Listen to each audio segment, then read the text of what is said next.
Hey there, welcome to the Mental Perk podcast. I'm Karla Hutcherson, licensed professional counselor. And I'm Brandi Mock, entrepreneur, author, and community leader. And we're here to talk about real people, real issues, and real talk.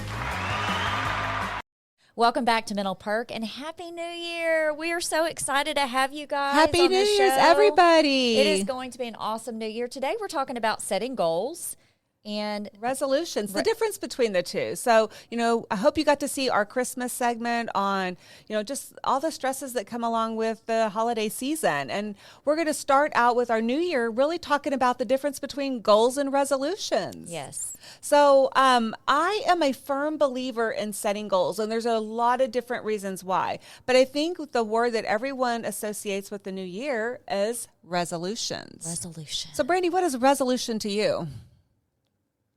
I think a resolution to me would be like kicking an old habit, a bad habit that I had in the past and making it not an old habit anymore. So that would be a resolution. I agree. And I'm thinking every time I hear about a New Year's resolution, I guess what doesn't resonate with me is that I feel like when people start a New Year's resolution, they don't always follow through. I don't. Right? They're it seems like they're short-lived. Like we're like all gung-ho at the beginning. Yes. We're going to do this. We're going to do this. And we really start the first month or two really being into it, but it fades off. And so I guess that's why I don't really set a lot of resolutions. I don't because of I think a lot of our audience, you guys can relate to this, is I don't want to disappoint myself with that. Yeah. So I don't want to feel the pressure of it.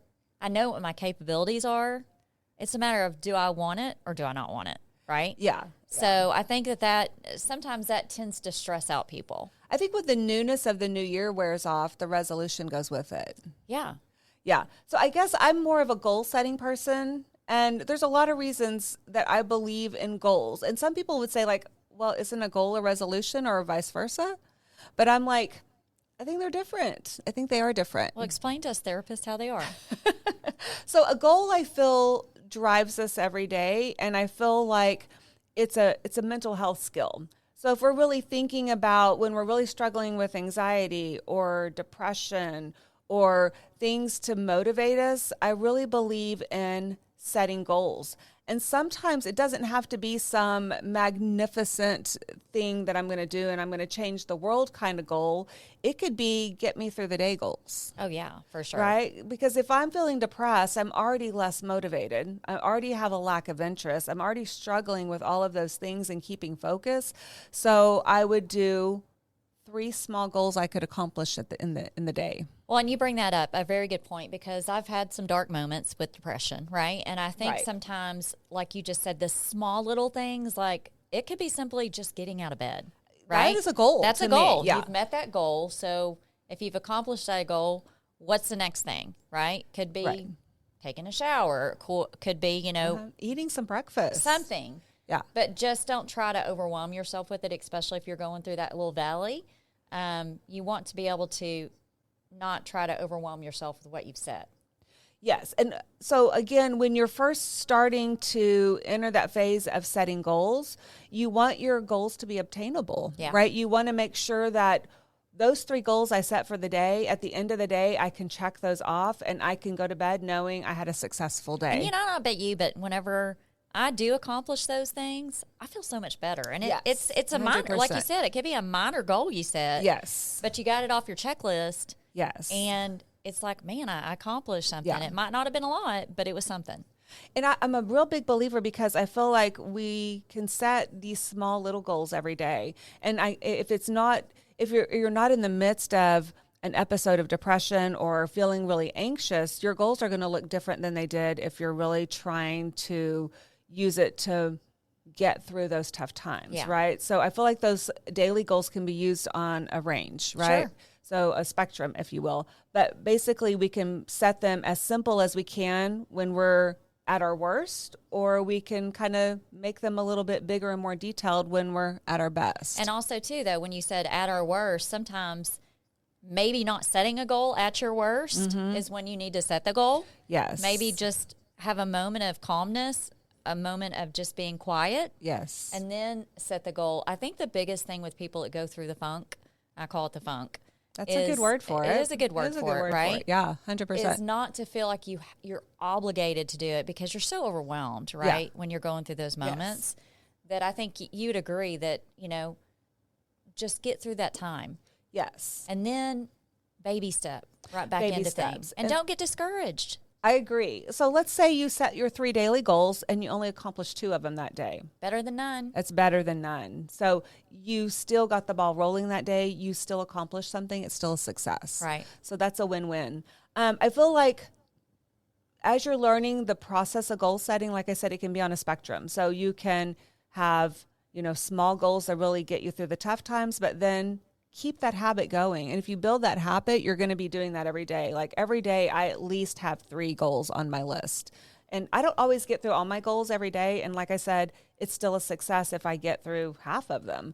So I really believe in goal setting because it keeps me moving forward. It keeps me taking those steps. And then goals you have short-term and long-term goals. Yep. So I'm not saying that we don't set long-term goals, but sometimes they're overwhelming when we are depressed or when we are anxious. If I'm thinking about, 3, 5, 10 years down the road, and I can't even balance today. Yeah, I'm out. Yeah, that's like way out there. Done. Yeah. So, Brandi and I were talking about this before, and she just said she doesn't believe in goals or resolutions. And I was like, no, I believe you believe in goals. I did not believe her.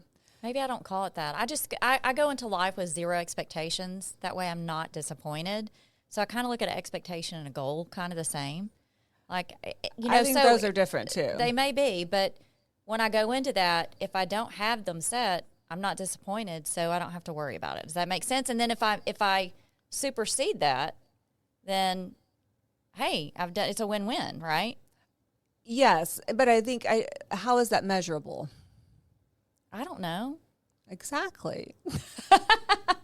But what I would like to say, so what I was trying to tell Brandi is whether she calls it a goal or not, if she has a plan for the day, she has a goal. Like if she goes to bed at night and she knows she has to accomplish some things the next day, she has goals. Because how do you accomplish them if you don't set them? See, it is a goal. It's just a word. It's not a word. It's a way of life. It's a way of life. Okay. Right? Because it helps us really stay focused and motivated and keeping us going one step in front of the other. Right. It helps us progress. Right. And so whether you call it that or not, you can call it expectation, goal, resolution, whatever is most comfortable for you or what works for you is really important. But know that even when you think you don't set them, you really do. Because if you have a plan for your day, you have goals. Okay. Like, I need to accomplish this before the end of the day. There's a goal in there somewhere. Okay. Right? I've got to go to this meeting. That's a goal. Check it off your list. Okay. Does that make sense? Oh, it totally makes sense. Okay. Yeah. So I don't think there's a failure there. No, I don't think so either. I think the biggest thing is to tell everybody is don't put too much pressure on yourself. I think New Year's resolutions. That's a lot of pressure. What's the number one thing you say for New Year's resolutions? Lose weight. Get in the gym. Get in the gym. We're going to be in the gym. I can't tell you how many funny memes I've seen where it shows the first day the gym is packed, and the second day it's like crickets. There's no one in the gym because they're like, Have you seen that Saturday Night Live little snippet? And it's from, I don't know if it's from the 90s or 2000s or whatever, but it has the lady, and I can't remember her name right now. She's all dressed in red, and she's like, talking about being fit, and she's like, I can kick, stretch, kick, because I'm 50. And it just I have not seen that, but I think you just created something, Karla. But it just cracks me up every time I see it. I can kick, I can stretch, kick, because I'm 50. But it's so funny because it's so true. And every time, like, I'm in the gym after the first of the year, and the gym is that in your head? crowded. I can kick, I can stretch, because I'm 50. 50. I can't say that. She will be soon. She'll be catching up with me. Yeah. But regardless, every time at the first of the year, everybody's so dedicated, and the gym is full. You can't even get on the equipment. It's just that'll keep someone from going back to gym, I right? know, exactly. But by mid-February, you're like crickets. Yeah. It's like I can get any piece of equipment I want, right? But it's so funny. But that's what I think of with resolutions, because you know what? Every time I have said that, I have been that person. I've been the one to let it just roll off, and I don't even see that resolution anymore. Well, I mean, here's the deal. That's just it. If you don't put it so hard on yourself, like I think there's so many people, and then it's a spiral effect. Yeah. Like if you don't meet certain those goals, because, you know, there are a lot of people that are so self-motivated and driven that they're their biggest critic. And I think we all are, right? But they really are. You know, they're the ones that would study for hours on end, and if they got a 98 on a test, it wasn't good enough. Right. There are people out there like that. Yeah, 100%. And so that's a lot of stress. That's a lot of stress. So know your level of what you're capable of doing, and if you don't feel like you can do it, it's all right. And I think that's why I go back to the goals, because when I've set resolutions, I need to lose 10 pounds. I need to be in the gym 3 times a week, or whatever that is. That's when I see the fall off in about February. If I set goals, daily goals, and I can just really focus on accomplishing those every day, over time I build a habit. Right. I know, for sure. Yeah. And that's where I went from not being in the gym, and now I go 7 days a week. Yeah, you're obsessed. I'm obsessed, but it's like that is my yeah. But it's what gets me going every day. But I'm telling you, getting up at 4:30 or 5 took me a while to build that habit. Yeah. But I made it my daily goals. Like, I didn't think about it over long term. I thought of it, if I can just get up tomorrow. And so as I did that for a period of time, it became a habit, and now I can't not get up. Well, here's what I've done, which I love that you brought that up, because if you're like me, I don't sleep very good at night. And so I never know what the next day is going to bring me. So I find that if I set goals, I mean, you can set the goals, but like I've learned not to be so hard on myself if I don't get in, like let's say I didn't sleep last night and I got maybe 2 hours of sleep and I'm just tanking the next day and I know I got to get a workout in. I've learned to go, okay, Brandi, if you don't work out today, it's not the end of the world. Because your body, if you got to listen to your body, if your body is saying I'm exhausted, you need to give your body rest. And if you wake up, you don't feel good. You can't hold yourself accountable for that, but you can. That's why those small daily goals are good, because if it doesn't work out that day, it can go on to the next day. It can roll on over, and until you can just keep rolling it in there. Yes, every day's a reset, and so there's nothing wrong with resets. That's why they have the reset button. What is that? That button, Staples button, the red one. Yeah, you push it. There's okay with resets. We all reset. I wish I could reset Karla all the time. She does love me, crowd. You know she does. 100%. We do love each other. Yeah, we do. We do. Yes. So there's that goal. Let's say, because that's the first thing I think of. Everybody kind of wants to get into the gym. Yeah. They want to. But let's say, what's your, like, I know that you and I this year are working on a lot of stuff with Mental Perk. A lot of stuff. We've got so many goals. So many things in the pipeline. Yes. And I'll be honest with you. This last week, I'd say the last 2 weeks, things have just kind of rolled in. They are It's a little overwhelming. It is. So you have to just sit down and it's okay to say no, but strategically sit down like Karla and I have been doing and go through a calendar, go through a list of your, I think, needs versus wants. Mm-hmm. What is your need versus your want? Small goals, long-term goals. Yes. Right? Yeah. So that's so important. And I just bought 2 new planners because I know I'll use both of them. But they're both for 2025. But regardless, they just have different looks and I have to make it all work. But OCD much? OCD isn't always a bad thing. No, I'm OCD when it comes to my house, for sure. So it's just so funny. But yeah, so we're already planning strategically. And every day I'm writing down my 3 small goals, I tell my patients that all the time.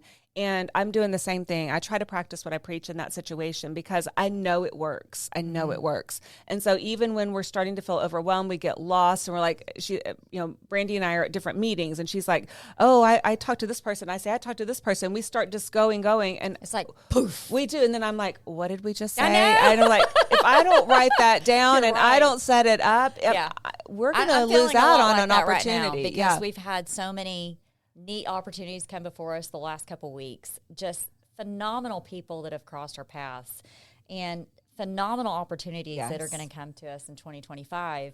And it gets a little overwhelming because this is the beginning of us. This is. So I can't imagine what, 2025 is going to bring to us and how we're going to navigate through it, Yeah. And I know a lot of people are scared of new things or trying new things, but I really want you guys I want to encourage all of you to try new things.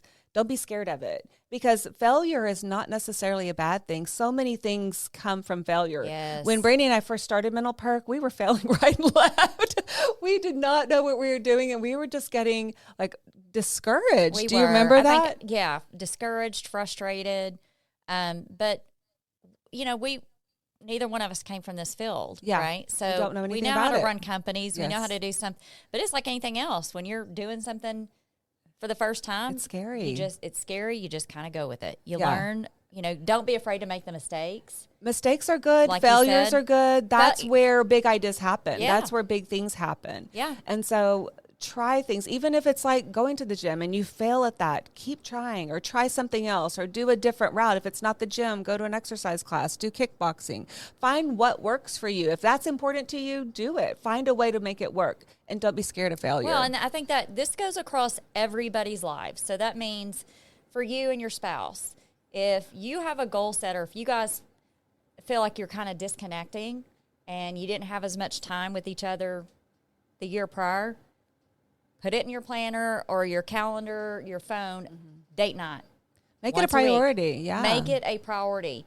Make it a priority to get a break from your children. Yes. Make it a priority. It's okay to be selfish. It's okay but start making those plans, thinking about those now. This is what I didn't get to do last year, and I got really disappointed, or you just exhausted, you're burnout, and say, I am going to do this in 2025, even if it's quarterly. Yeah. And so let's kind of put some structure to what we're talking about so that we can really make it simple. So number one, goals are important. If you want to call it a resolution, more power to you. If it doesn't work for me, it works for you. That's great. Call it a goal or resolution. But I want you to really think about, what is it that I want to accomplish in 2025? Yep. Okay. And narrow it down to like 2 or 3 things. Don't go haywire. Like I want to improve my relationship with my spouse. I want to do something with my kids, whatever that is. Or I want to grow my business, or I want to build on getting to the next level at work, whatever it is that you want to do, or maybe I want to be more fit, whatever that is. But find 2 or 3 things that you really want to focus on in 2025.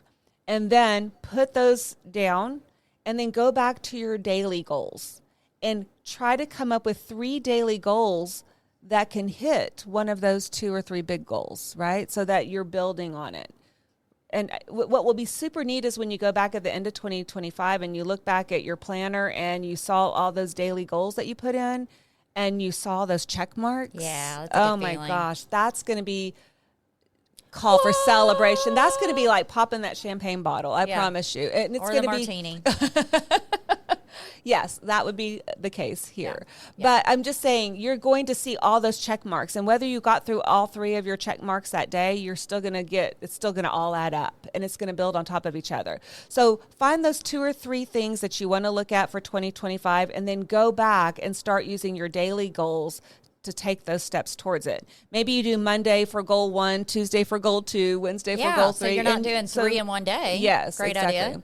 So just try to manage it. Find a system that works for you, but most of all, build a system and use the goals to build those behaviors and those actions and help you stay focused and help you still stay motivated, most of all. So, question, therapist. Yes. So when you're talking about that, so what do you tell people that have like, ADD, sometimes that's a hard thing, because I know, like, I'm all over the place sometimes. I'm certain I've got something. I just don't know what it is. It's not formally. She does have something, crowd. I guarantee you. But, I've learned not to diagnose those closest to me. So we'll get her in with somebody else. Anyway. But you know how that can get overwhelming to people, right? Well, so how do you walk patients through that? What we're talking about today is not only good for mood disorders, it's great for ADHD. Okay. And that when I'm working with patients who have ADHD, this is something we talk about. You must have a planner. You must have a plan. You have to set goals. You have to have time limits. You have to do things in segments. Mm-hmm. So one of the main things about ADHD is you have to find a system of, organization in your life, and you have to follow that. And so you can't just fly by the seat of your pants. Like what Brandi's saying is, I don't really set goals. She does have them, but she kind of flies through them. Absolutely. Yeah. I fly by the seat of my pants all the time. But when you're really struggling with ADHD, that's not the best way to do it. Yeah, well. So that's where you have to really be more organized, and you'll see how beneficial it is to helping you achieve that motivation and concentration and all the things that go along with that, because it can get really overwhelming when you're struggling with something like ADHD, where your brain just works differently than everybody else's. Not everybody else. There's a lot of people with ADHD, so you have a lot of people in the same boat you are in, but it's just like your brain just functions differently than someone who doesn't have ADHD. So it doesn't mean it's bad or terrible. It just means it's different, and that's okay. So you have to think about, I have to stay organized. I have to set these goals. I have to use my planner. I have to write things down. I have to make checklists. I have to make a grocery list when I go to the store. I make a food plan for the week and things like that. Well, and I think the one thing too, though, and I think this is so important to everybody to hear this, is that let's say you get into this new habit of setting goals and stuff, and let's say something happens that's traumatic. Something happens in the family, the dynamics changed, and it kind of throws you off. Be open to knowing that it's okay to be still for a little bit, jump back in when you can, because life happens and life's going to change things, and you're not always going to be able to meet those marks. But if you can just be still, and do a reset, I would say do a reset. I love resets. Reset, and it's not bad. Resets are good. And goals aren't legally binding contracts. You're not legally obligated. You're not legally obligated to do them. I mean, things are going to happen. And the neat thing about goals is they can be reset. They can be reworked. They can be restated. And don't be hard on yourself. Yeah. I think that's just the biggest thing right there. And then, because I know whenever I don't meet a goal, it shuts me down sometimes. Yeah. And that's why we're starting with the little goals, because it's okay. We can redo this. We can refocus. If you set your goals and you don't see it going in the right direction, or you're not feeling like you're accomplishing, it just means that maybe we need to try a different route. Yeah. Maybe we need to go a different path, and that's okay. So that's what's neat about goals, is they're really adjustable. Yeah. Yeah, it is. So we hope that this conversation has kind of helped you look at 2025 and start to think about what you want to accomplish, what that looks like for you. What is the difference between a goal and a resolution? And how do I really want to make that work in my life? And then start looking at setting those little baby goals so that you can see that big accomplishment at the end of 2025 and know that all your efforts paid off. So I guess she's right. I do have a lot of things in the pipelines in 2025. Yes, she has goals. I have goals. But I'm really going to focus this year on me. What about you? Yeah, I do a lot of self-care. I do like some self-care. But I do really feel like that's super important in keeping me balanced, because I'm super, super busy. But I'm really excited about the direction we're going in Mental Perk, and the lives that we're touching, and the lives that are touching us. Yes. And that, to me, I'm so excited about that in 2025. And I am going to, and through that, I am still focusing on me. Yeah. So I feel like I'm going to continue that pathway. A lot of 2024 was about redeveloping me. Yeah. And I think that was a success. Even though I had a few failures in there, I also had a lot of successes. Yeah, so. you take the good and forget the bad. That's how I feel, right? Because the bad's not going to change. I agree. The good's only going to get better. Absolutely. So we want to wish you the happiest of New Year's, celebrating with your family. We hope you had an amazing New Year.